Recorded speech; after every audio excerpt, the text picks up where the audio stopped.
नमस्कार, आपका स्वागत है। आज हम आपको सुनाने जा रहे कार्तिक मास कथा 11 अध्याय। तो चलिए कथा शुरू करते हैं। एक समय जब समुद्र का पुत्र जलंधर अपनी स्त्री वृंदा के सहित असुरों से सम्मानित हो सभा में बैठा था, तभी गुरु शुक्राचार्य वहां आ पहुँचे, जिनके तेज से सब दिशाएं प्रकाशित हो गई। तब गुरु जी को आता देखकर असुरों सहित सागर पुत्र ने उठकर बड़े आदर से उन्हें प्रणाम किया। तेजस्वी गुरु ने सबको आशीर्वाद दिया। फिर उनको एक दिव्य आसन पर बैठाकर सब दैत्य भी यथा स्थान पर बैठ गए और सागर पुत्र ने नम्रता से यह प्रश्न किया, हे गुरु जी, राहु का सिर किसने काटा था? आप हमें यह बताइए।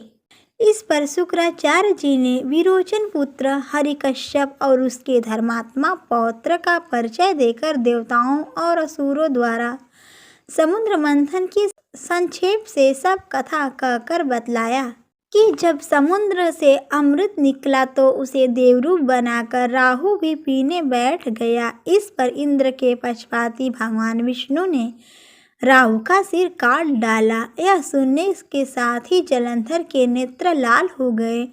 उसने बहुत क्रोध किया। फिर अपने धश्मर नामक दूत को बुलाकर गुरु का कहा हुआ सब वृत्तांत सुनाया और आज्ञा दी कि तुम शीघ्र ही इंद्रपुरी में जाकर इंद्र को मेरी शरण में लाओ। धश्मर जलंधर का बड़ा निपुण दूत था। वह शीघ्र ही इंद्र की सुधर्मा नामक सभा में जा पहुंचा और उसने जलंधर के शब्दों में कहा, हे देवताधम, तुमने समुद्र को क्यों मथा और मेरे पिता के सब रत्नों को क्यों लिया? ऐसा करके तुमने अच्छा नहीं किया। यदि तुम अपना भला चाहते हो तो उन सब रत्नों सहित देवताओं के साथ मेरी शरण आ जाओ, अन्यथा हे सुधारा, मैं सत्य कहता हूँ कि तुम्हारा राज्य ध्वंस कर दूंगा। इंद्र यह सुनकर बहुत विस्मित हुआ और कहने लगा, सागर मेरे शत्रु दैत्यों की क्यों रक्षा की? इसी कारण से मैंने उनके सब रत्न हर लिए। मैं सत्य कहता हूँ कि मेरा द्रोही सुखी नहीं रह सकता। इंद्र की बात सुनकर वह दूत शीघ्र ही जलंधर के पास आया और सब बातें उसे कह सुनाई, जिन्हें सुनते ही वह दैत्य क्रोध के मारे अपने होठों को काटने लगा और देवताओं को जीतने के लिए उसने युद्ध आरंभ किया। फिर तो सब दिशाओं तथा पाताल से करोड़ों दैत्य उसके पास पहुंच गए। शुंभ निशुंभ सेनापतियों को साथ लेकर जलंधर इंद्र से युद्ध करने लगा। शीघ्र ही इंद्र ने नंदनवन में अपनी विशाल सेना उतार दी।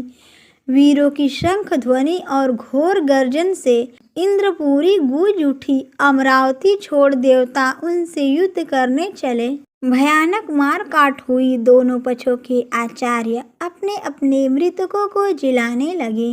असुरों के आचार्य गुरु शुक्राचार्य अपनी मृत्यु संजीवनी विद्या से और देवगुरु बृहस्पति द्रोणागिरी से औषधि लाकर मृतकों को जिलाते रहे। इस पर जलंधर ने अपने गुरु शुक्राचार्य जी से क्रुद्ध होकर कहा, मेरे हाथ से मरे हुए देवता जी कैसे जाते हैं? जिलाने वाली औषधियाँ तो सब आपके पास ही है, फिर यह कैसे संभव है?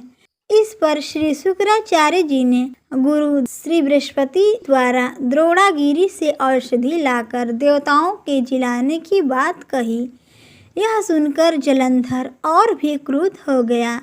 श्री शुक्राचार्य जी ने कहा, क्रुद्ध क्यों होते हो? यदि शक्ति है तो द्रोणगिरी पर्वत को उखाड़कर समुद्र में फेंक दो, तब मेरे कथन की सत्यता प्रमाणित हो जाएगी। इस पर जलंधर क्रुद्ध होकर शीघ्र ही द्रोणागिरी पर्वत के पास जा पहुंचा और अपनी भुजाओं द्वारा उसे जड़ से उखाड़कर समुद्र में फेंक दिया। वह भगवान शंकर का तेज था। इससे जलंधर की कोई विचित्रता नहीं। पश्चात यह सागर पुत्र युद्ध भूमि में आकर बड़े वेग से देवताओं का संहार करने लगा।